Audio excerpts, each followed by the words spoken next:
Give us my chol, give us my chol, give us my chol, give a smile. Give us my chol, give us my chol, be the reason someone smiles. Give us my chol, give us my chol, give us my chol, give a smile. Give us my chol, give us my chol, be the reason someone smiles.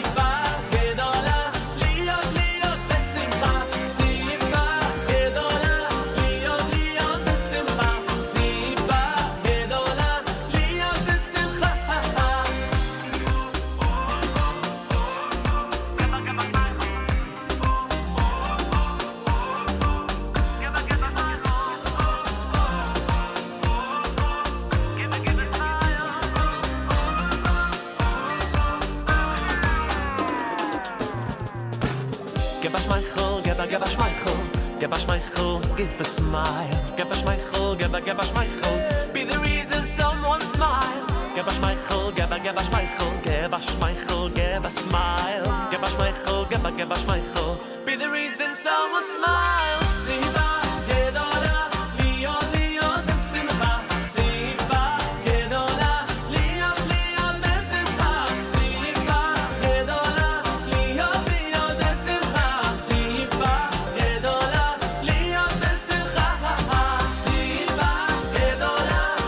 Siva gedola, liyo liyo besimcha. Siva gedola, liyo liyo besimcha. Siva gedola, liyo liyo besimcha. Siva gedola, liyo besimcha.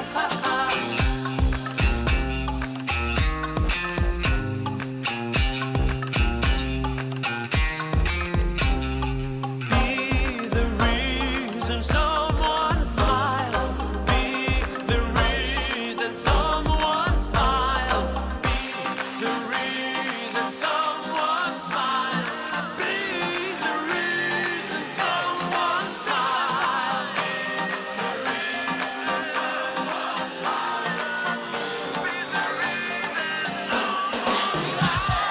Siva gedola, liyo besimcha. Siva gedola, liyo liyo besimcha. Siva gedola, liyo liyo besimcha.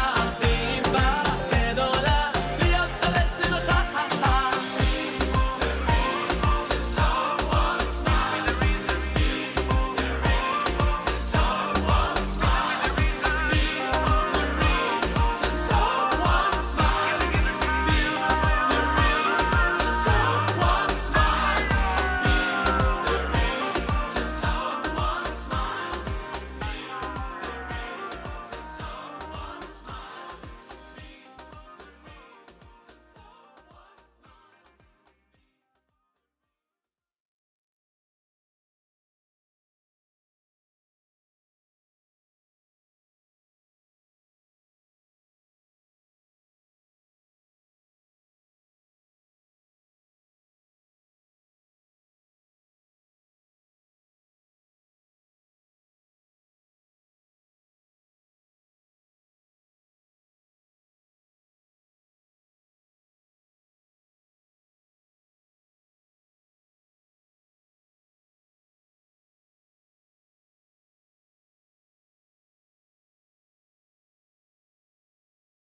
Be the reason someone smiles. Breakfast with Elli.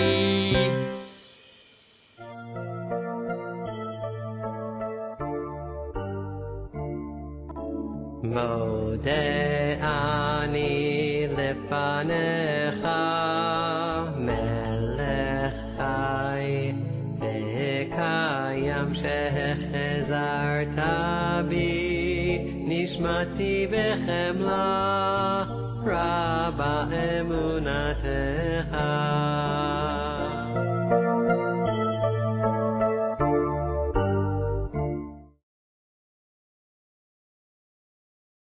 It's called Onik Shabbat. It's very much, it has to do with the Friday night table, having friends and family, students around the table, and some magic always happens. I can be nervous beforehand and think, how are these people ever going to talk to each other? How are we ever going to achieve any kind of Shabbat atmosphere? And my skepticism is overridden every time.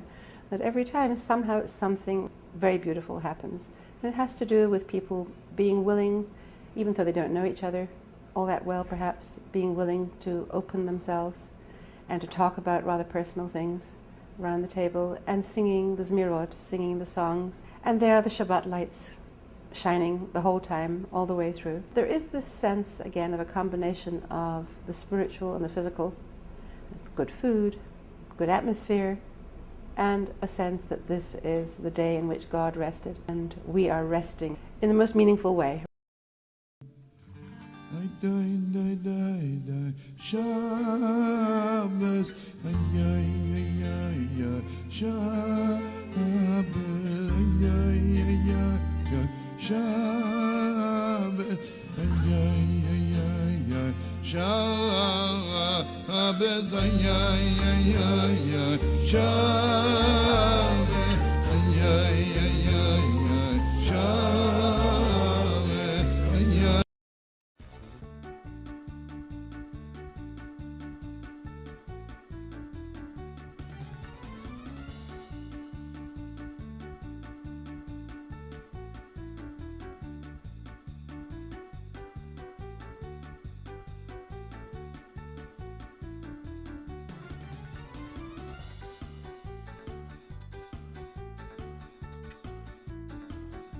Good morning and welcome to Breakfast with Ellie. It is Friday, the 15th day of March.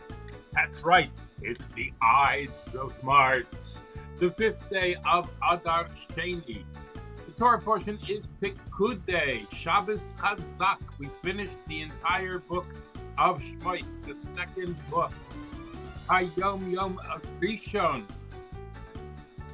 HaYom Shishi, the Shabbos. Today is the 6th day. Counting up towards Shabbos, we're learning the 6th Aliyah. Good morning, how are you? Yeah, I had a little sample book. Don't let it bother you. Don't let it worry you. Pretty little heads. I'm here. I'm here. The bell's on. Get the show going. All right. It is time. Men and boys take two front seats. Baruch atah Adonai Eloheinu melech haolam asher kiddishanu b'mitzvotav v'tzivanu al mitzvat tzitzit. All right, everyone together, al divrei Torah. Baruch atah Adonai Eloheinu melech haolam asher kiddishanu b'mitzvotav v'tzivanu al divrei Torah. Hareini Mikabel. Hareini mikabel alay mitzvat aseh shel ve'ahavta l'reacha kamocha. I take upon myself every single day to love my fellow friend in a very special way. Torah Tziva.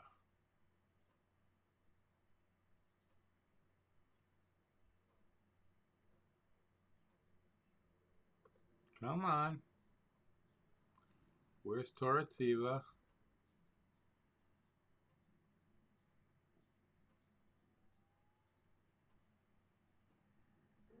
Here we go. Torah tziva lanu Moshe morasha keilat Yaakov. Torah tziva lanu Moshe morasha keilat Yaakov.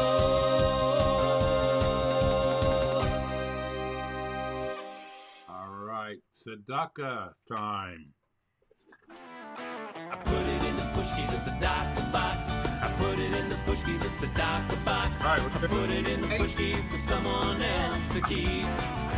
And Yeah, I put it in the pushki. pushki that's a dot the box. I put it in the pushki that's a dot the box. I put it in the pushki for someone else in need. All right.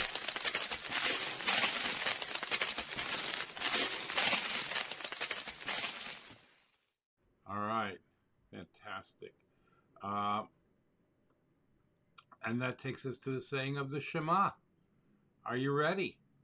Boys and girls and others, cover your eyes. Let's do it. All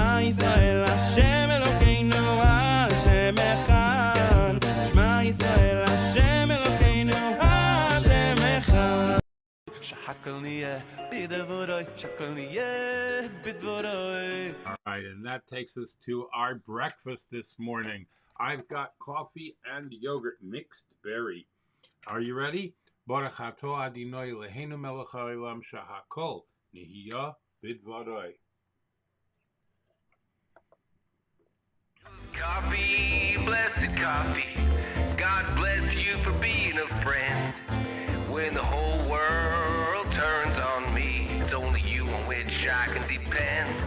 I want to taste you in the morning and a few times throughout the day.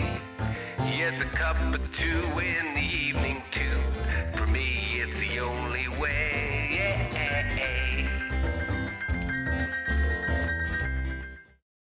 All right. And that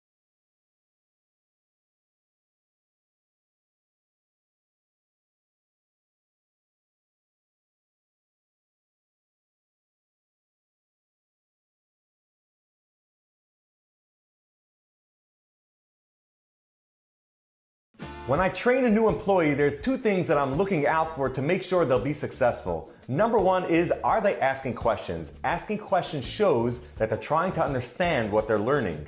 And more importantly, are they taking notes? If they're taking notes, it shows that they recognize the importance of what they're learning and they're holding themselves accountable somewhat to make sure that they follow every single step. And this is really true for work, for schoolwork. Whenever somebody's taking something seriously, they're noting it down and they're jotting down to make sure they have a structured way to take the information and monitor what they know, what they don't know, what they need to follow up on.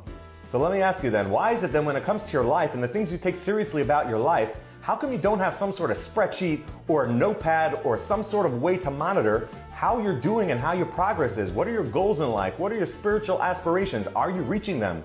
Whatever commitments you made on Rosh Hashanah, are you keeping to those? Are you holding yourself accountable? I know this is a little bit heavy, especially this time of year. It's not Rosh Hashanah, it's Purim time, I realize that. And you could hold me accountable that next video will be a little bit lighter. But the reason why this is important to keep in mind, the Chafetz Chaim says that after 120 years, this is one of the main questions that we're going to be asked. Did we have a cheshbon, a calculation, a structure to our life? Or did we just wing it? And Rav Moshe Feinstein points out that this is taught to us from this week's Parsha. Our Parsha talks about Pekudei, the accounting that we give for all the materials that were gathered for the Mishkan.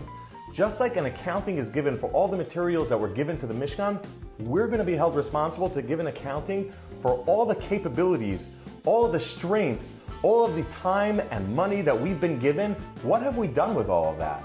This is a question that we need to hold ourselves accountable for to make sure that we're using our strengths and our abilities to the utmost. So go ahead, close out this video and instead open up a new note on this device, whatever you're watching this on, or in a notepad anywhere, and start monitoring this thing, which is more important than your schoolwork, more important than your job. It's your life. Have a great Shabbos. Wow. Your life depends on the study of Torah. So do that. Take your notebook and let's do it. All right? All right. 1 second here.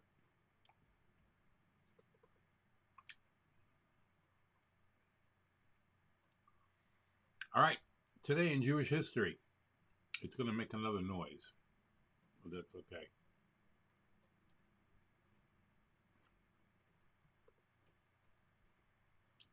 Let me get to my gizmo over here. All right.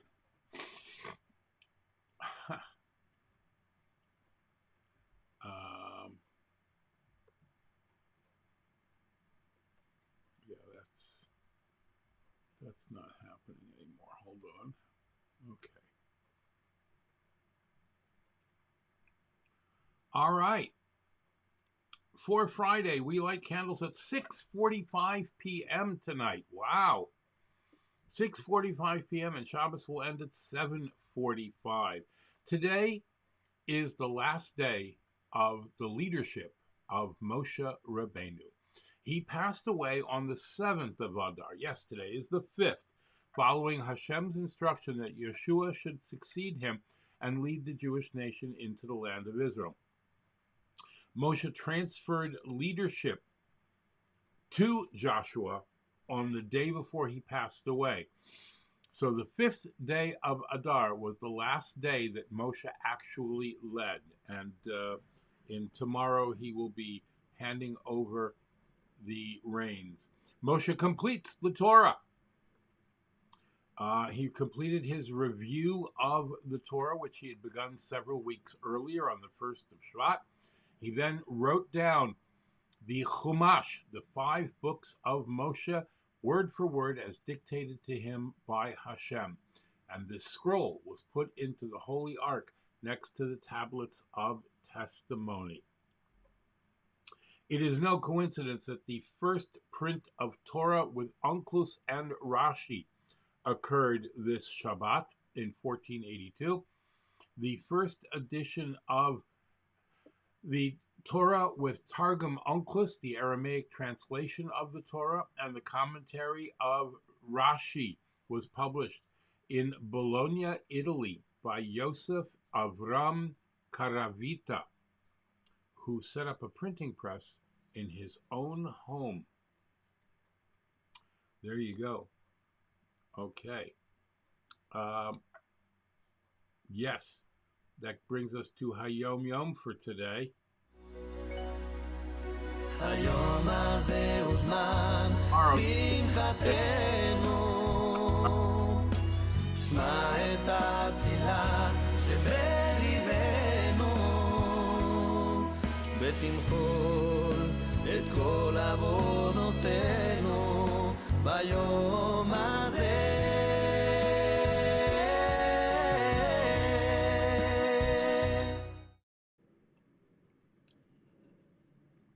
Where'd it go? Being very stubborn today.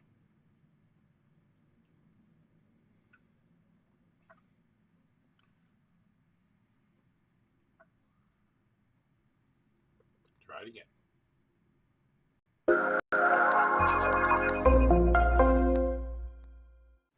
When you read that ad that says, take this supplement twice a day and it'll change your life, you'll be completely strong and healthy, you're going to take that with a grain of salt, and for good reason. Because we understand today that there are many, many factors that contribute to your health.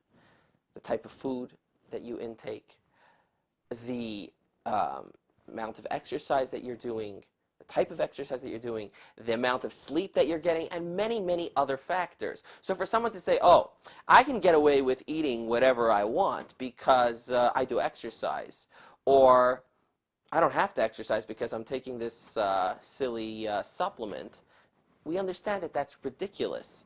If you want to be honest about your healthy lifestyle, then you have to accept that it's not going to be one-dimensional. You need that holistic approach that encompasses every area of your life. Today's HaYom says that the same is true for spiritual fitness as well. Says the HaYom.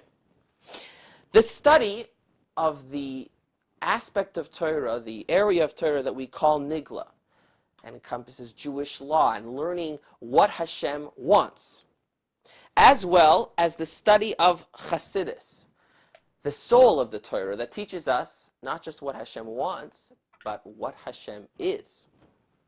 As well as actual avodah, the performance of the mitzvahs, all of these areas are critical. So for someone to say, you know what, I don't really have the time. I'm so engaged in the observance of mitzvahs that for me it's not so important to study Torah. Or I'm so engaged in the study of Chassidus, the inner teachings of the Torah, that Jewish law, that's not for me. That's ridiculous. Because all of these aspects of Jewish life are critical. As the Mishnah tells us, someone who is ignorant of Jewish law cannot be a chassid. So the guy who says, I cannot make time for the study of Torah because I'm too busy doing mitzvahs, it's about as intelligent as the argument that I cannot do exercise because I eat healthy, so I'm good. You need that holistic approach. In order to be a healthy Jew, we have to embrace every aspect of Jewish life.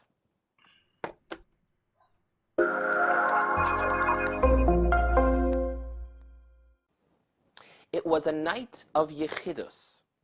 So the fourth Rebbe of Chabad, the Rebbe Maharash, was making himself available to individuals for private meetings. And the Rebbe was counseling and helping people. Now, barely an hour had passed, and the Rebbe called a break and asked for a fresh set of clothing. And when the secretary came in to the room to remove the older set of clothing, he wondered out loud why it was completely saturated with perspiration, with sweat. So the Rebbe explained. He said, when somebody comes into my office and shares their troubles and challenges with me, in order for me to properly identify with the person, I have to see his problems and challenges through his own eyes, from his point of reference. So for me to do that properly, I've got to divest myself from my own point of reference, from my own framework, from my own personality, and put myself, not just into that person's shoes, put myself into his life. I've got to almost become him while I listen to the problem. And then, when he's through with sharing his problems, and I've now got to counsel him, well, he wants to hear the Rebbe's advice, right? So now I've got to divest myself, take myself out of him, and put myself back into my own point of reference. And this is an exercise that has to be done every single time somebody comes into my room. That's a truly exhausting experience. Now imagine if you could be privy to that type of counseling, to be able to have a tzaddik completely identify with your challenges and then help you through them. Wouldn't that be amazing? Today's HaYom says that you can. You can do so when you study the Tanya. It is a tradition among the elder Hasidim that the Tanya is a compilation of the counseling that the Alter Rebbe gave to individuals in this Yechidus experience. During the year 1780, during the period from 1780 to 1790. And then in 1792 and 1793, the Alter Rebbe organized these ideas into the book, and then eventually the book was printed, and that's the Tanya as we have it today. There is another version of this tradition that adds that the Alter Rebbe toiled for 20 years, painstakingly examining every last word of the Tanya before he made it available for copying and then ultimately printing. The Tzemach Tzedek, the third Rebbe of Chabad, related that on the first Rosh Hashanah of his life, so when the Tzemach Tzedek was yet a very young boy, less than a year old, the Alter Rebbe on that Rosh Hashanah delivered a Hasidic discourse, and the substance of that discourse later became the first 3 chapters of the Tanya.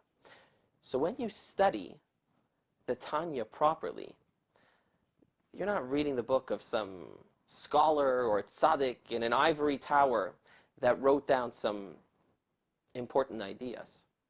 To properly study the Tanya is to have the Alter Rebbe take you by the hand and help you through the struggles of your life to overcome those challenges, and the Alter Rebbe is with you on each step of that journey. All right.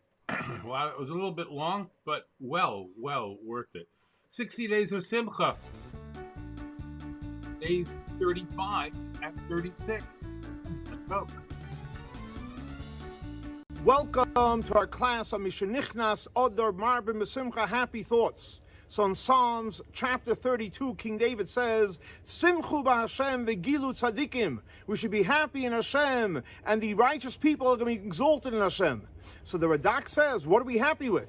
And the Radak explains that when we have trust in Hashem, so tremendous good things are going to happen to us. And because we're going to trust in Hashem, we're going to have great things, and that's going to be the source of our simcha. So in other words, if you want to have real simcha, trust in Hashem. And when you trust in Hashem, tremendous good things are going to happen, and you'll have great simcha, great joy and happiness. Have a happy Chodesh Adar, Mishnichnas Adar Marbim B'Simcha. We should continue to have tremendous simcha throughout the month, and we see a clear path, like the Radak says. Trust in Hashem, and you will have great simcha. Welcome to our class on Mishenichnas Adar Marbim B'Simcha, Happy Thoughts. So the Alter Rebbe in Tanya says, the life of the Beinani is one big struggle. And seemingly, what's the reason for the struggle? Your whole life you're going to be struggling with your animal soul. And the Alter Rebbe says, to comfort us and to give us simcha, to give us happiness, he gives a simple meditation to realize that every single time we learn Torah, and as we're learning Torah, and every single time we do a mitzvah, and as we're doing a mitzvah, Hashem is within us. And when we realize that Hashem is within us, that is the greatest source for simcha. And what greater source of simcha is that we're giving the class right here, Divrei Torah from Eretz Yisrael, from Hebron, Ira Kodesh. Hopefully that will give us tremendous simcha so we continue in adding in our simcha every single day of Mishnichnas Adar Marbim B'Simcha. Happy Chodesh Adar and happy Marbim B'Simcha.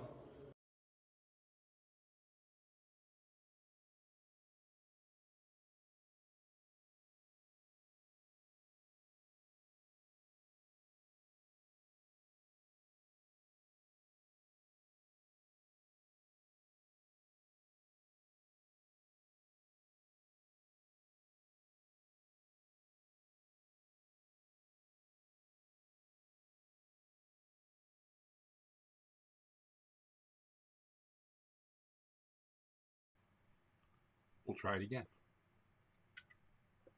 Three Jewish women are sitting and chatting, and one is saying, oh my goodness, you won't believe my son, the best. For Mother's Day, he got me this gorgeous bouquet of flowers. Oh, he's the best. The second one says, are you serious? You think your son is amazing? My son is a doctor. He just got me a brand new car. And then the third one says, you guys got it all wrong. My son is top notch. You know what he did? Oh, let me tell you. He goes once a week, pays $100 to a psychologist, and sits in. All he does, he chats just about me.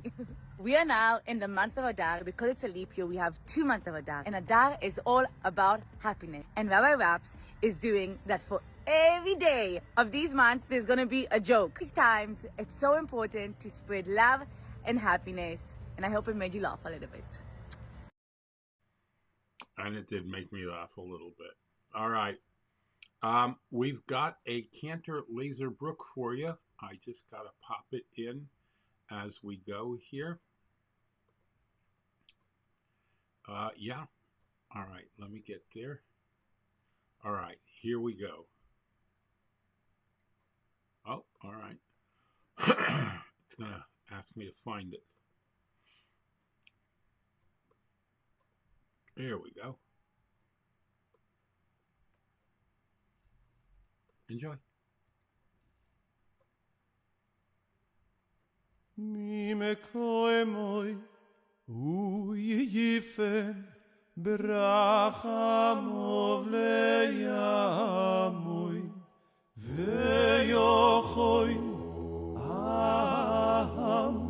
עם יחד עם שמוי ויוכוי עם יחד עם Shemov Erev Bechol Yom Pamayim Beyavo Shema Oimerim Pamayim Beyavo Shema Oimerim.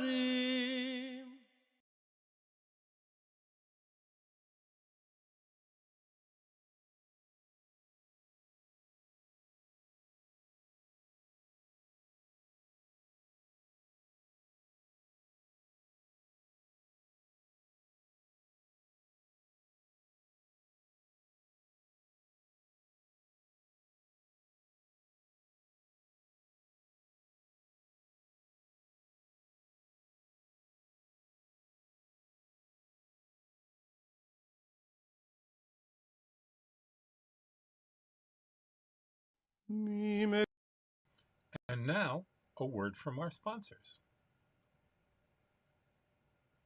PestProRidall.com. PestProRidall.com, trusted by the best to keep away the pests. We are offering COVID-19 disinfection services. Mention this ad and get 1 month free service. Visit us at PestProRidall.com.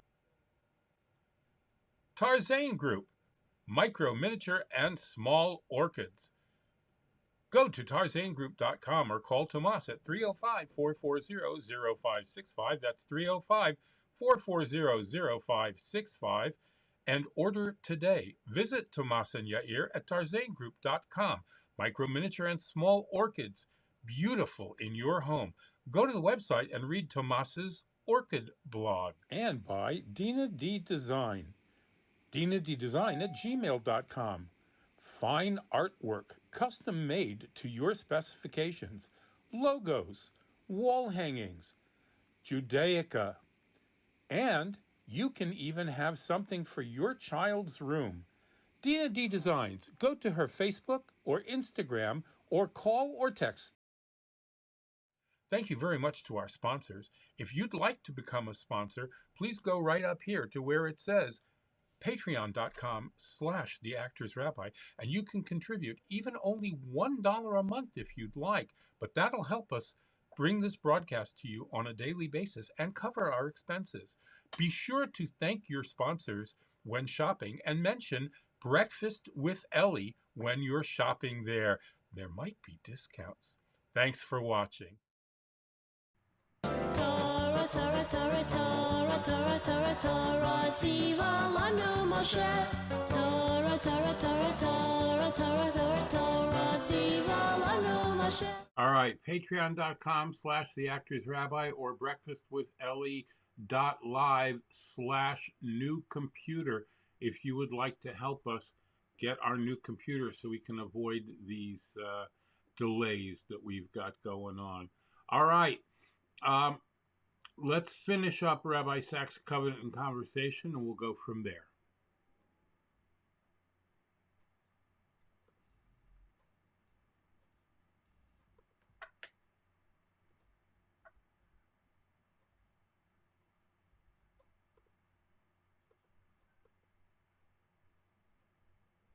Come on.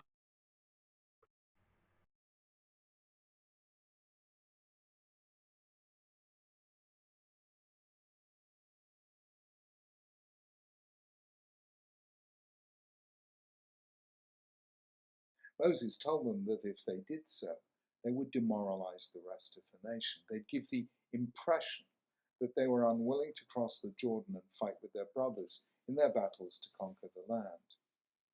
The Reubenites and Gadites made it clear that they were willing to be in the front line of the troops and wouldn't return to the far side of the Jordan until the land had been fully conquered. Moses accepted the proposal, saying that if they kept their word, V'yitem Nikiim, they would be clear, innocent, before the Lord and before Israel. V'yitem Nikiim, as a phrase, entered Jewish law as the principle that you have to acquit yourself before one's fellow human beings as well as before God. So it's not enough to do right. We have to be seen to do right, especially when there's room for rumor and suspicion. There are several instances in early rabbinic literature of applications of this rule. So, for example, when people came to take coins for the sacrifices from the shekel chamber in the temple where the money was kept, the Mishnah tells us they didn't enter the chamber wearing either a bordered cloak or shoes or sandals or tefillin or an amulet, in case if such a person became poor, people might say that he became poor because of an iniquity committed in the chamber, or if he became rich, people might say he became rich from appropriation in the chamber, in other words, taking what didn't belong to him. For it is a person's duty to be free of blame before men as before God, as it is said, v'yitem nekiim. And it also says, you shall find favor and good understanding in the sight of both God and human beings. So those who entered the chamber which had these public funds were forbidden to wear any item of clothing in which they could possibly hide and steal coins. Similarly, when charity overseers had funds left over, they weren't permitted to change copper for silver coins of their own money. They had to make exchange with a third party. Overseers in charge of a soup kitchen were not allowed to purchase surplus food when there were no poor people to whom to distribute it. Surpluses had to be sold to others so as not to arouse suspicion that the charity overseers were profiting from public funds. The Shulchan Aruch rules that charity collection must always be done by a minimum of 2 individuals so that each can see what the other's doing. There's a difference of opinion between Rabbi Yosef Karo and Rabbi Moshe Isserles on the need to provide detailed accounts. Karo rules on the basis of the passage in the Book of Kings that we don't require an accounting if the person concerned is of impeccable reputation for unimpeachable honesty. But the Ramah of Moshe Isserles says that it's right to do so because of the principle of v'yitem nekiim, be clear, innocent in the sight of both God and human beings. Trust is of the essence of public life. A nation that suspects its leaders of corruption cannot function effectively as a free, just, and open society. It's the mark of a good society that public leadership is seen as a form of service rather than a means to power, which is all too easily abused. Tanakh is a sustained tutorial in the importance of high standards in public life. The prophets were the world's first social critics, mandated by God to speak truth to power and to challenge corrupt leaders. Elijah's challenge to King Ahab and the protests of Amos, Hosea, Isaiah, and Jeremiah against the unethical practices of their day are classic texts in this tradition, establishing for all time the ideals of equity, justice, honesty, and integrity. A free society is built on moral foundations, and they must be unshakable. Moses' personal example in giving an accounting of the funds that had been collected for the first collective project of the Jewish people set a vital precedent for all time. That is beautiful. All right, Chumash and Rashi with Rabbi Avtzin is next. Let's get there. Hold on 1 second. Here we go.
Wow.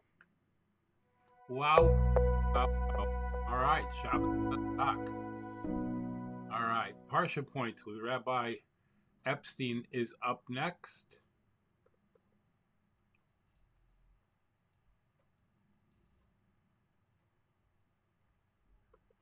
Just got to wait for the computer to catch up. Parsha Points Pekudei for Thursday. Moshe is a very busy guy.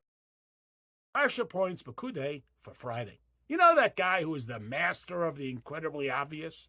Who says things that everyone clearly knows with inflections suggesting it is world-shattering news?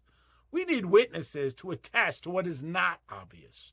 Is that why the Parsha refers to the tablets as the Luchos HaEdus, the tablets of testimony, and sometimes simply as Edus, the testifiers?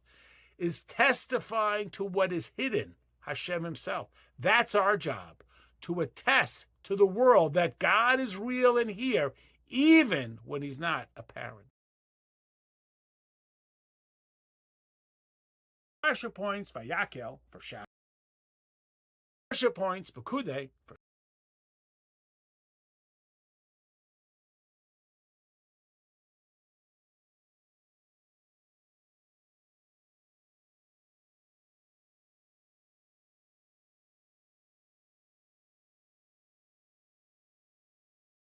Parsha Points Pekudei for Shabbos. Well, we did it. We made it to the end of the second book of Torah. So, boys and girls, what have you learned? We learned that we can rely on Hashem to extricate us from impossible traps and to provide us. So we now know that Hashem, who created the world in the last book, takes care of it in this book. What we have also learned is that we can sustain this world through following his instructions. Stick to the path, and the world is a godly place. All right. And that, my friends, takes us to... Do we have time? Yeah, we do. That, my friends, takes us to Shnayim Yomi. Let me get to it here because I need to pop it in. Are you ready? Let's see.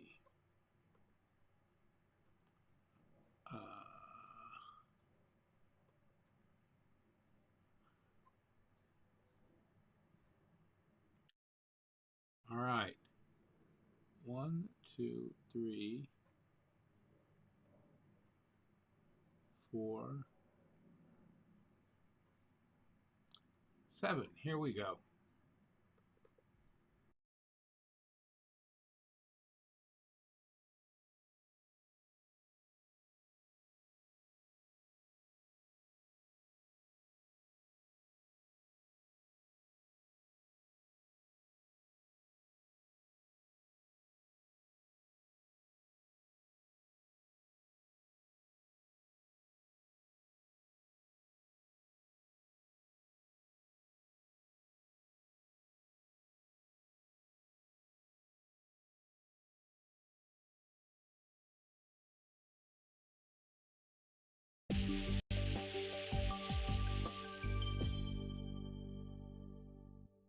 Shvi. So Moshe puts up the Mishkan. Vayechas ha'onon as oil moed uchvoid Hashem mulei es haMishkan. Hashem's glory filled up the Mishkan. This pasuk, you could read it like, in passing, but really this was the tachlis of the entire Bria. The Medrash says that when Hashem created the world, his sole purpose was that he wants to have a dira b'tachtonim. He wants to be able to dwell among us. And the Medrash continues and says that when Hashem created the world initially with Adam and Gan Eden, that he created the world that he was living among us. But then after Adam Rishon sin, he chased the Shechina Kaviyachal away to the first Rakia. Then Cain killed Hevel and chased it the second. And it lists 7 dairies, Enosh, Mabel, Haflogos, Doim, Amrafel, until Hashem was back into the Shmei HaShemayim. Until 7 tzaddikim came along and they brought the Shechina back down, each one madrega. Avram, Yitzchak, Yaakov, Kahos, Levi, Kahos, Amram, and then Moshe. And Moshe, right over here, by building the Mishkan, he brought the Shekhinah back down to dwell among us, like the way things were supposed to be lechatchila. And Be'ez Hashem, we should be zeichet to that once again, the Kar of Mamish.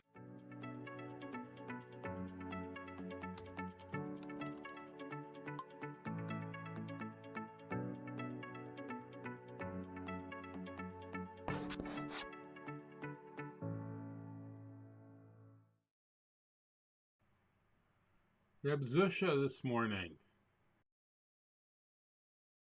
My friend says give some tzedakah consistently, every day, whenever we have an opportunity to give tzedakah and express our prayers. Rabbeinu Shalom, you do the tzedakah with yourself and with us.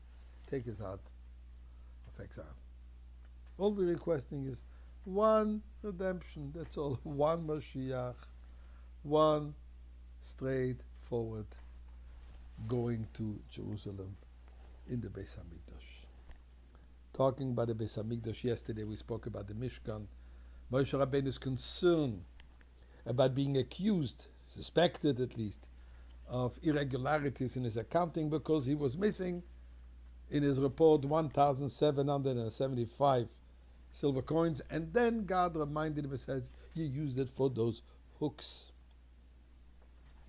So that's why he says the Elef emphasized the 1,000 hooks. There's hooks apparently which is 1,775, but there is one hook which is the Aleph, by which we hook with each other. Let me explain what I'm referring to.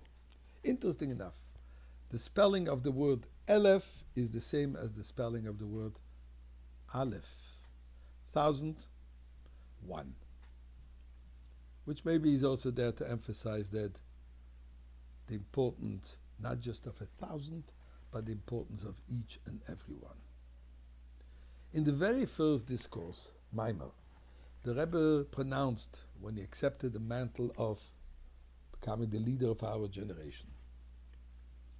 The Rebbe spoke about how we have to transform the world, how we have to finish the journey of the history of the world and bring it to its completion, which is the revelation of Mashiach. And he said, this is our task in this generation. But then at one point he choked up, tears flowing down his face. And says, and there is a child of any age that is not familiar with the Aleph, the base, the Aleph, the fundamental, the basic concepts of Yiddishkeit, of Judaism. It is our responsibility, each one of us, to reach in, not out, because nobody is outside, but to reach into this particular Jewish person and teach him the meaning of the Aleph, teach him the letter of the Aleph, bring him the awareness of the importance of this Aleph. And one wonders, here he's taking over the mantle of leadership of the entire generation and is concerned about one person that does know the Aleph. But indeed, it fits with the entire purpose of his leadership and with the entire meaning of the Maimer. The Maimer was, as I said, bringing the world to its perfection, to its completion, to its goal, redemption. It's all about the Aleph. Because as you see in Hebrew, exile is called Gola. Gimel, Vav, Lamed, Hey, it is spelled. Redemption is spelled Geula. Gimel, Aleph, Vav, Lamed, Hey. The difference between the exile word and the redemption word is one Aleph. And as the Rebbe says, we have to introduce the Aleph into exile, and then we will reach Geula. I'd suggest, what Aleph is he talking about? How about just looking at a few? Introducing the Aleph for Anochi Hashem Elokecha, the first of the 10 Commandments. We start with the word Aleph. I'm God, your God. Introducing the concept of Ein Oid Milvadoi, there is nothing else existing but Him. Understanding that it's all about and for Him, for God. Understanding that God is the creator of the world, Keil Oilam. Not just He is the creator of the world, but He is the whole world. Bringing godliness into this world, which means Elokus, the Aleph of godliness. The infinite light, Oir Ein Sof. By bringing in all these lights, all these Alephs, How? with having full trust, having full faith in God, which is emunah, the aleph for faith, but doing it how? With avas Hashem, with love for God, with avas Yisrael, with love for another Jew, with ahavas HaTorah. All these are aleph, starting the words with aleph. Love the Torah, with Jewish unity, achdus. But it's important to do it with emes, honestly, truthfully. And as the Rebbe said, if there would be one person who would mean it with emes, Moshiach would long be here. And by doing so, what are we going to get?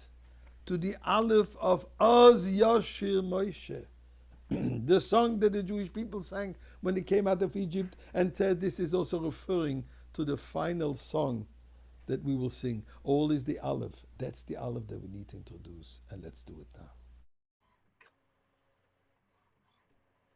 Beautiful. Absolutely beautiful. Okay. That, unfortunately, is going to be it for our Parsha today. But we have our Haftarah to go through. You know what? There is so much good stuff here. I wish I could show it to you all. It just, we run out of time. All right. This week's Haftarah from the book of Melachim, Kings, describes the dedication of the temple of Shlomo HaMelech, King Solomon, which follows the theme of this week's Torah reading, the dedication of the Mishkan. Now, the construction of the Holy Temple was completed. Shlomo HaMelech assembled the leaders and elders of the tribes of Yerushalayim. Amidst great fanfare, the priests transported the ark from its temporary location from the city of David and installed it in the Holy of Holies chamber in the Holy Temple. Immediately, Hashem's Shekhinah, his presence, appeared in the temple in the form of a smoky cloud. Shlomo HaMelech then blessed Hashem, recalled the history of the Mishkan, how his father, King David, wanted to build it, but was told by Hashem that it would be his son who would accomplish this feat. And Hashem established his word that he spoke, and I have risen in the place of David, my father, and sit on the throne of Israel, as Hashem spoke, and have built a house for the name of Hashem, the God of Israel. I have set there a place for the ark, wherein is the covenant of the Lord, which he made with our fathers when he brought them out of the land of Egypt. It's quite an amazing Haftarah. I suggest you spend some time learning it, reading it, and getting more information about it, where you can find it at Chabad.org or in the back of your Chumash.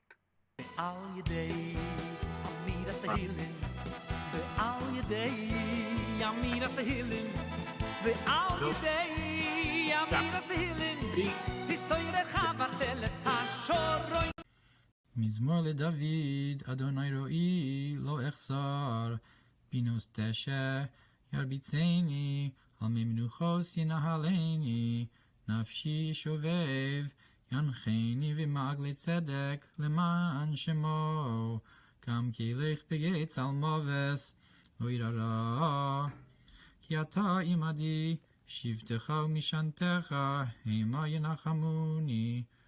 תערוך לפניי שולחן נגד צורריי, תשענת בשמן ראשי, כוסי רוויה, אך טוב וחסד ירדפוני. כל ימי חיי ושבתי בביס אדוני לאורך ימים.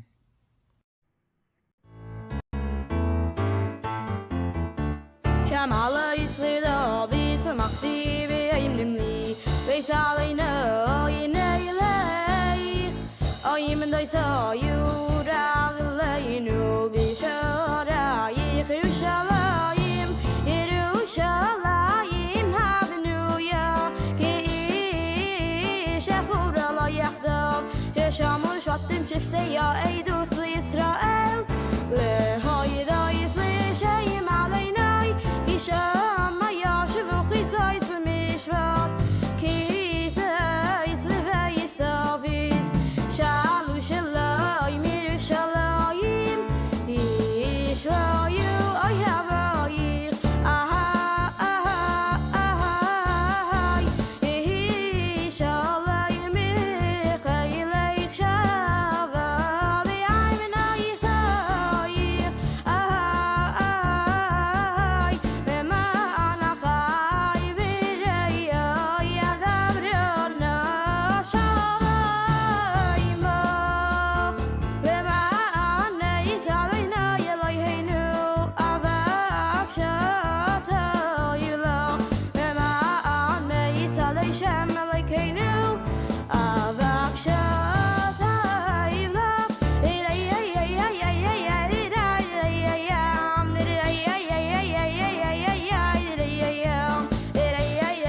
All right, we are doing Tanya. Before we do Tanya, I didn't do a chazak. Let's do a chazak. I know it's late, but we have time. We finished a book.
All right. Get the hill ready. Let's go to Tanya.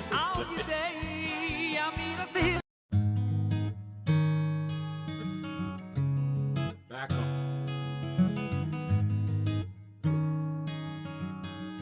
Tanya. Here we go. Tanya thoughts for the 5th of Adar. All medication is poison. That's why if a healthy person takes it, they'll get sick. Why do we give somebody medication?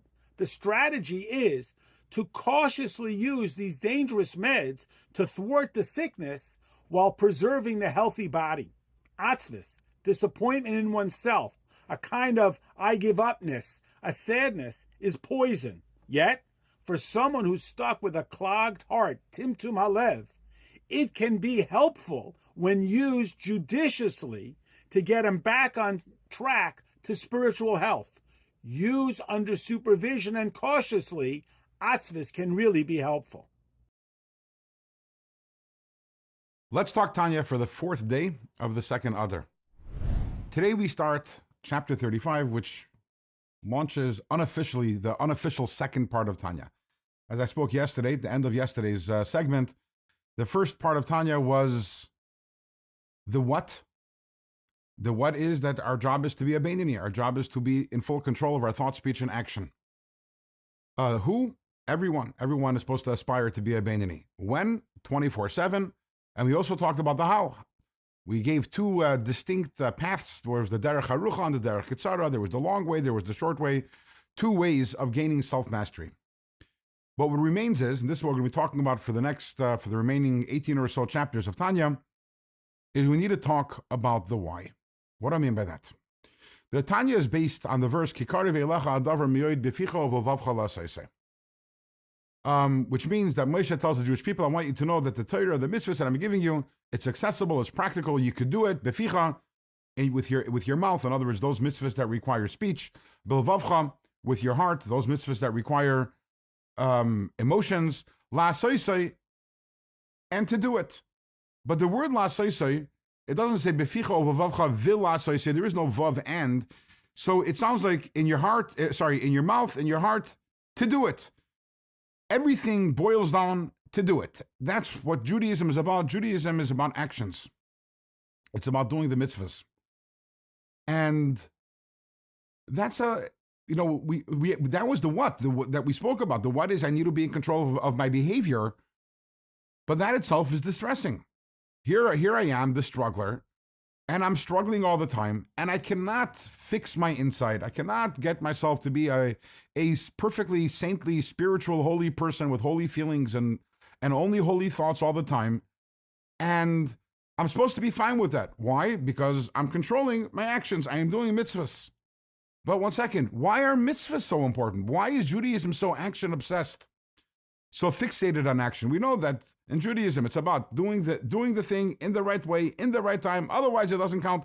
But why is Judaism so focused on actions? Because it's a kind of circular logic over here. We're saying you should be fine. Don't worry about the fact that you don't win the battle inside, the internal struggle, and you're not becoming this holy person, because the main thing is the action. But that itself, we need to ask, why is the action so important? Why is Judaism so focused on action? And that's really going to launch us into the next part of Tanya. It'll be a little more philosophical in the first part of Tanya, trying to understand what is it about mitzvahs? Why is it that the ultimate purpose and function of the Jewish person over here in this world is simply to do? And therefore, it doesn't really make a difference whether your heart is perfect or not. It's about doing. That's what the conversation will take us for the next many chapters. And tomorrow we will start with a passage from the Zohar, an interesting parable that will begin to shed light on this topic. All right. Purim.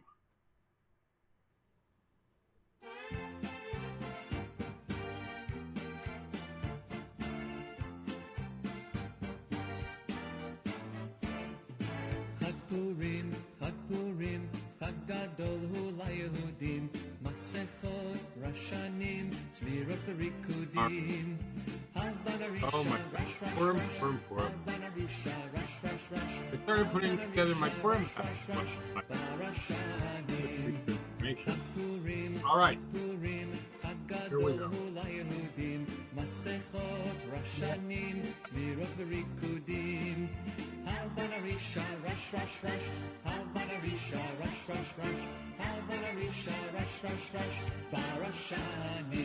All right. There is much more to learn. Next Shabbos is Parshas Zachor. Also, before Mincha, we give the machzis hashekel, the 3 half-shekel coins. You should not use your Meiser money for this. This should be given from your regular tzedakah money. All males over bar mitzvah must give 3 halves of the local currency. And that means here 50-cent pieces. Most shuls will have them set aside, and what you do is you put in whatever tzedakah you're going to put in. It should be at least the value of the 3 half coins, so whatever they are. So it should at least be $1.50 if you're doing 50-cent pieces. More obviously, but should not be less. You should at least purchase them for what their value is. You put the money in, you take the 3 coins, and then you put them back into tzedakah. So you're first purchasing them, and then you're donating them to tzedakah. The Rebbes would also give machzah shekel on behalf of their wives and daughters, as well as their sons under the age of bar mitzvahs. Now, there is a custom to do this, even though the Rebbe didn't say that that is particularly what all Hasidim should do. Ideally, boys below bar mitzvah should give their machzis shekel personally and from money that they have earned. It is preferable that the proceeds from this machzis shekel go to the shul or the synagogue, just as the machzis shekel of old would be used for the Beis Hamikdash. All right, and we will stop with that for today because we have more to do. Let's help another Jew.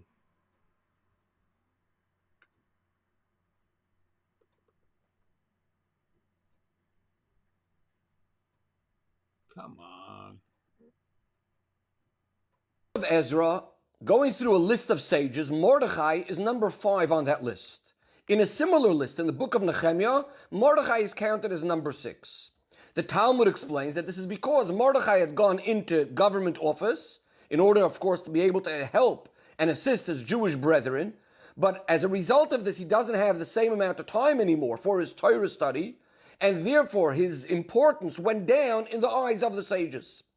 Now, some of his colleagues in the Sanhedrin, in the Supreme Court, saw things different to him, but most actually agreed. And the Rebbe explains that this is because, although, of course, the main focus of the Sanhedrin is the Torah study, nevertheless, they need to be ready to give up some of their personal greatness in order to teach, guide, help, and save their brethren. And the lesson to us is very, very clear, how important it is for us to go out there. On the one hand, of course, we need to be studying Torah, but to be ready to go help another Jew, both physically and spiritually. All right. And that now takes us to Sefer HaMitzvahs of the Rambam. No, it's not impossible that Rebbe did say, just study Rambam each and every day. I'll never miss my daily Rambam. My Rebbe so desires, I'm not busy or too tired. When I learn Rambam's connected, I remain, I am a link in the Rebbe's golden chain. All right. Baruch Hashem. Baruch Hashem, it is day number 328 of our daily study of Rambam Sefer HaMitzvahs. And in the 3 chapters a day study track of Mishnah Torah, we are finishing Hilchos Eidos, Laws of Testimony, with chapters 20, 21, and 22. We mentioned yesterday, when we learned the prohibition against bearing false testimony, that there are 2 kinds of false witnesses in Torah.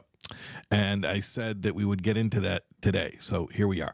Positive commandment 180 is the positive commandment to punish conspiring witnesses. Eidim zoimamim. And the way that they are punished is a very specific punishment. It's described in Dvarim Yud Tes, Deuteronomy 19:19, where it says, Vasisam loi, you should do to him, to this conspiring witness, kasher zomam la'asais la'achiv, the way he conspired or plotted to do to his brother. In other words, you do to him what he would have had done to the person that he's plotting against, which means if he tried to make this other person lose money, so he loses that money. If he tried to get this person killed, so he gets killed. If I'm saying he, the truth is it's they, because it's a minimum 2 witnesses. If these Eidim Zaimim and these conspiring witnesses tried to get somebody to be lashed, then they get lashed. Okay, now, what are these conspiring witnesses? How is an Eid Zaimim different than an Eid Sheker? Okay, so how do we establish anything based on witnesses? So let's say the first 2 witnesses come in and they testify that they saw somebody, I don't know, let's say he owes money. We saw him take a loan from somebody else. Okay. So if another pair of witnesses come in and say, well, that's not true, that can't be true, because this person you're saying took a loan, he was with us, he couldn't have been there. So the substance of what you're saying has been proven to be untrue. Okay. Or let's say it's a criminal thing. They say they saw somebody kill somebody, and then 2 other witnesses come and say, well, that's not true, because the guy that you're saying is the perpetrator, he was with us. He wasn't there. That's not possible. Okay. That's called a false witness. Eidim Zaimim, a conspiring or plotting, scheming witness, is totally different.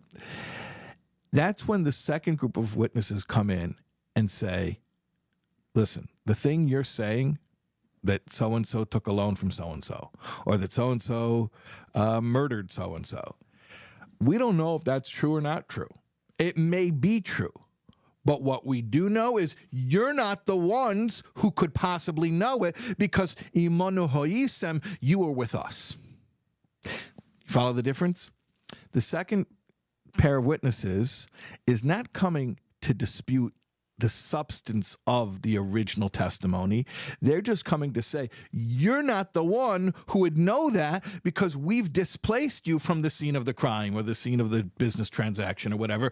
We can testify you were not in that place. So what you're saying may have happened, may not have happened. We have no opinion about that. What we know is you're not the ones who saw it. Okay. That's called a conspiring witness. And in that very specific situation, the punishment is you do to them exactly what they conspired to have done to the person against whom they were testifying. That's our mitzvah, and Mazel Tov, we finished Hilchos Eidus. We'll start a new section of halachas in Sefer Shoftim tomorrow. We'll see you then, God willing. Welcome to installment number 328 of the mitzvahs as enumerated by Maimonides, the Rambam. Today we have one commandment, positive commandment number 180, which is the mitzvah, as we started speaking about yesterday, that in the event that there was a false testimony, the Eidim Zaimim, the ones who cancel each other out, the one who can be proven to be giving false testimony, he is then given the punishment that the person he was testifying against would have received. So if he was testifying against somebody in a capital punishment case, then he would receive the death penalty. If it was a financial case, then he would receive that financial penalty. Whatever it was, that's what he would get. Now, what is interesting here is that as you know, there's the written Torah and there's the oral Torah. The oral Torah is what really helps us understand a lot of the cryptic messages that are given in the Torah that are sometimes not completely clear. And there were people back in the day, and still till today, who will insist that no, whatever it says in the written Torah is what it is, and there's no clarification. And so back in the day, there was a group called the Tzedokim, the Sadducites, and they were one of these people that said, nope, whatever it says is what it is. There's no explaining. And they would say, a life for a life. So if somebody was killed because of your false testimony, then this person must be put to death as well. However, the mitzvah in here, as we read it in Maimonides, is that it does not say that. It says that somebody who attempts to give false testimony on somebody else, meaning that the person was not yet killed. Once the person was already provided the death penalty, already given the death penalty, then even if we find out afterwards that it was on the premise of a false testimony, these witnesses are not put to death. And that's actually quite interesting. Why is that? Why is that? That once the person was already put to death, they can the false testimonies can no longer pay for their crimes. And for this, we have two very interesting explanations. Number one is that a person who, the function of a death penalty, the reason why somebody would get the death penalty is because there is some sort of atonement that his soul needs to pay, that the only way for him to receive this atonement is by death. It's only for his soul to be elevated and, go back to where it came from, its original source, in order for it to actually get its proper atonement. Now, a person who issued false testimony and caused somebody else to be executed, there actually is no atonement for this person. And so having him killed is not going to help. It's not going to help this situation because he actually cannot atone for this terrible sin. Now, a beautiful explanation that's given is that really everything that happens is God's plan.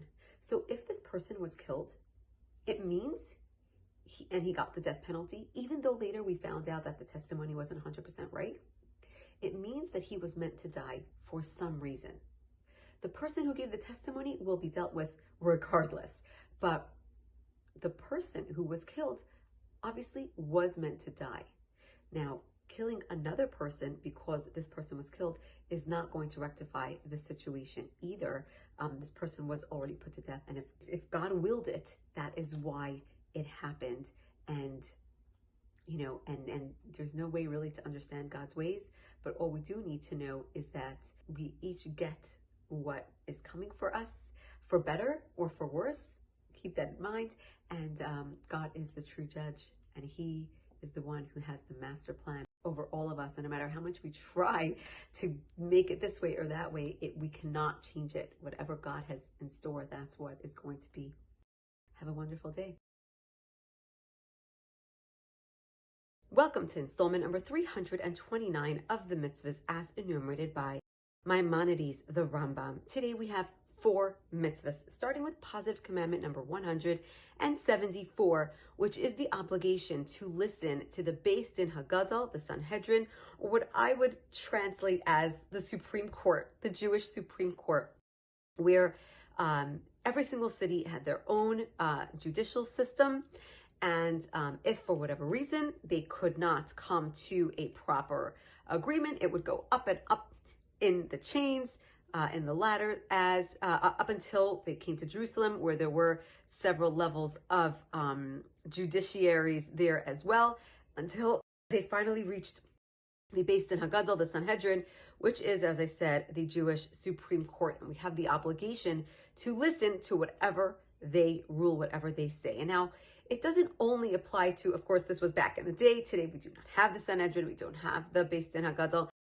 However, we do have leaders of our generation. Every single generation has its leader. And they do often make rulings that help us to better keep the Torah, better live amongst each other. And these rulings, too, what we would call rabbinic law, is an obligation for us to adhere to as well.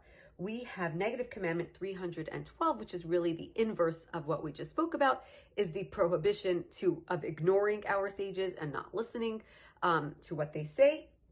And then we have negative commandment 313 and negative commandment 314, which are each the inverse of each other. The former is the prohibition of adding more mitzvahs on to the Torah, and the latter being the prohibition of subtracting mitzvahs from the Torah. And you might think, why not? Isn't it better to add more mitzvahs? We're stricter and it's better this way. So two things I want to say to you about this. Number one, we know the story of Chava, of Eve in the Garden of Eden, who really was told, God said, do not eat from the tree. Adam decided to add to that and said to her, do not touch the tree. The snake therefore pushed her, touched the tree and said, look, see, nothing happened. You can go ahead and eat from it too. So that adding on the fact that he added this mitzvah of do not touch the tree only made it worse. But what I do want to add here, as far as our previous conversation that we were just talking about in terms of rabbinic law, is that no, you can't just come and decide to add a mitzvah to the Torah. But what we are talking about is when there is a rabbinic decree, rabbinic law, you will know if this is something that, because often I hear people say, why can't the rabbis today, they decided to make, to let men and women sit next to each other. We can change the laws of the Torah. This is your rule of thumb. If the law that was established is there to help you adhere to Torah and mitzvahs guidelines better, then that's probably one that is kosher. But if it's one that's actually going to make one and perhaps an entire generation and perhaps the entire future of the Jewish people go further from the Torah, then this is probably one that doesn't have the best intent and probably not as kosher as we say. Have a wonderful day. All right.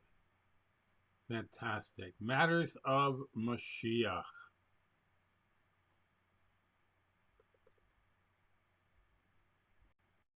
עלינו, והוא גואלנו, והוא גואלנו, משיח צדקנו, הרבי מלובביץ' מלך המשיח, הרבי מלובביץ'. All right. Tracht gut, sein good. Think good, and do good. In the past, people would pray, stop, with tears. Today, we must take a different approach. We must have faith in Hashem and trust that if we think good, it'll be good. We're assured that if we do what Hashem asks us with joy and a positive attitude, everything will be good physically and especially spiritually. Now, when Mashiach comes, we'll experience godliness through our actions instead of through revelations coming as a gift from above. The Jewish people initiated this on Purim by retaining their faith with self-sacrifice. Haman's decree only applied to those of the Jewish faith. He would have done nothing to those who gave up their religion for another. Even though the people's lives stood in the balance the entire year, no one considered renouncing their faith, God forbid. And through this self-sacrifice, the Jewish nation accessed Hashem's essence, the Mahus, just as when we will when Mashiach comes. However, that which the Jews of Mordechai's time achieved was not fully revealed because it came only from acts of faith without understanding.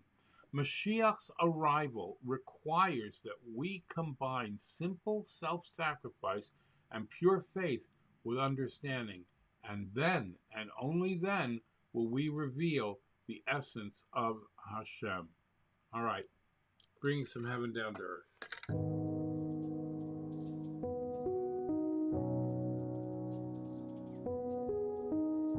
Please don't forget, if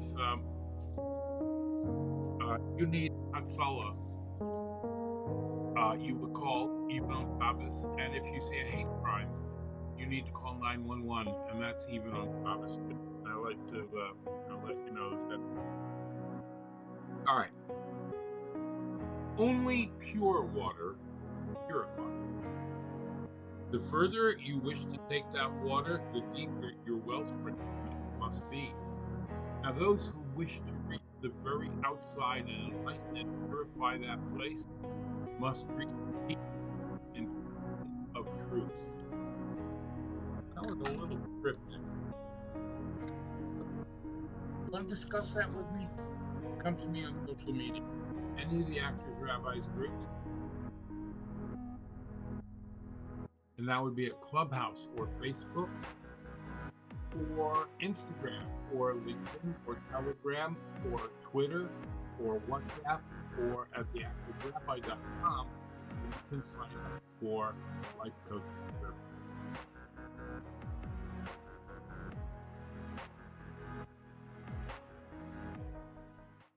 Baruch ato Adonai Eloheinu melech ha'olam boirei nefashos rabos v'chesronan al kol ma sheborasa lachayos boem nefesh kol chai baruch chai ha'olamim.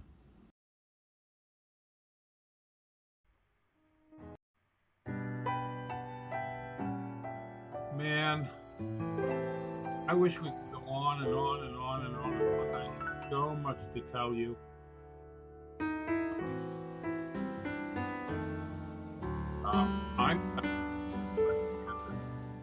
But it has now come to an end. So, wishing you all a wonderful, wonderful Shabbos. Shabbos begins at 6:45. Ends at 7:45 New York time. If you'd like to know when Shabbos is, go to breakfastwithelli.live/Shabbos, breakfastwithelli.live/Shabbos. And while you're at it, if you'd like to become a sponsor, go to patreon.com/theactorsrabbi or breakfastwithelli.live/newcomputer. All right? Thank you to my sponsors, Pest Pro Riddle, Tarzan Orchids, Dina D Design, Dr. Susan Spitzer, Bracha Biederman, Avi G, and Reza Musavi. Have a great and glorious day. We have another Purim medley for you today. In the words of Rabbi Isaac Hamler, have affection for a fellow. Hashem will have affection for you. Do a kindness for a fellow. Hashem will do a kindness for you. Draw a fellow close. Hashem will draw you close to him. I will see you, God willing, on Sunday. Shabbos Chazak. Chazak, Chazak, the Nischazek. All right? Have a great Shabbos. Be the reason someone smiles. And I will talk to you, God willing, on Sunday. Simcha Friedman is here with a Hasidic Purim. Enjoy it. Bye-bye. Shabbos.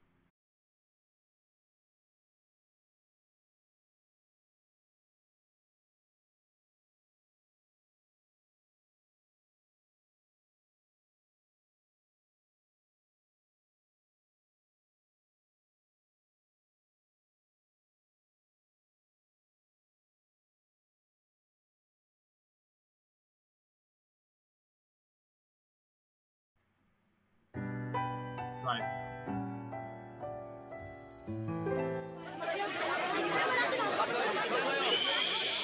שעה. ויהי בימי אחשוורוש הוא אחשוורוש. פורים שמח! פורים חסידי!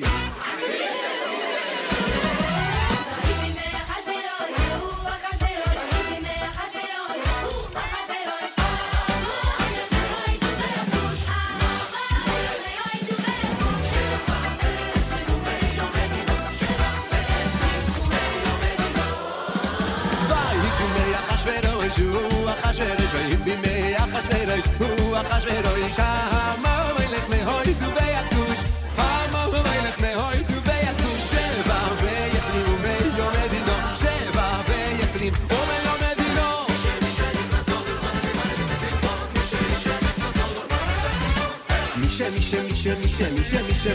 מי נכנס האדור, מרבים בשמחה.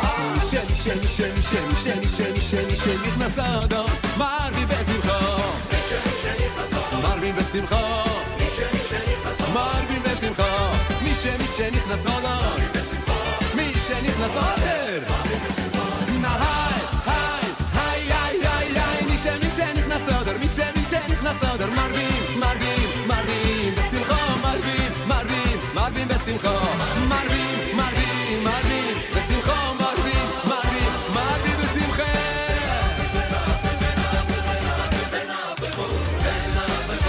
ונהפכו אשר ישלטו, אשר ישלטו, ונהפכו.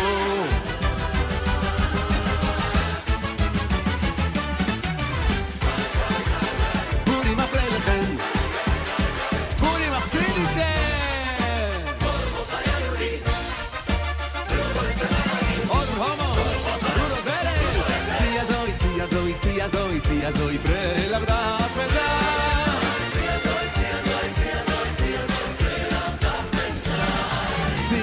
azoi, zieh azoi, zieh azoi, zieh azoi. Freilach darf man sein. Zieh azoi, wenikach, besimche צריך להיות.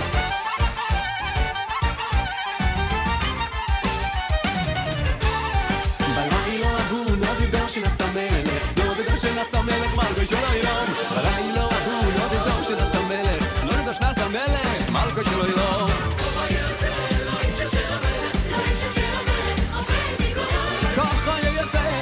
אשר המלך, לא איש אשר המלך, מלכו של עולם.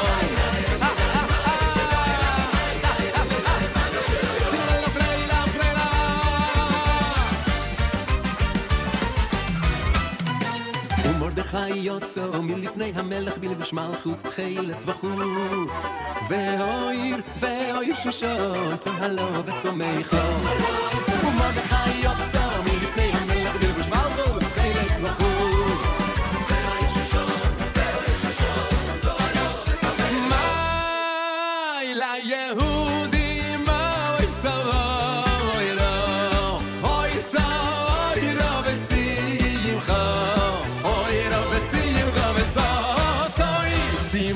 So Sunday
them home, bring them home. We've been praying for so long, so Abba, please bring them home. Bring them home, please bring them home. We've been praying for so long, so Abba, please bring them home. We're coming home. Almost home.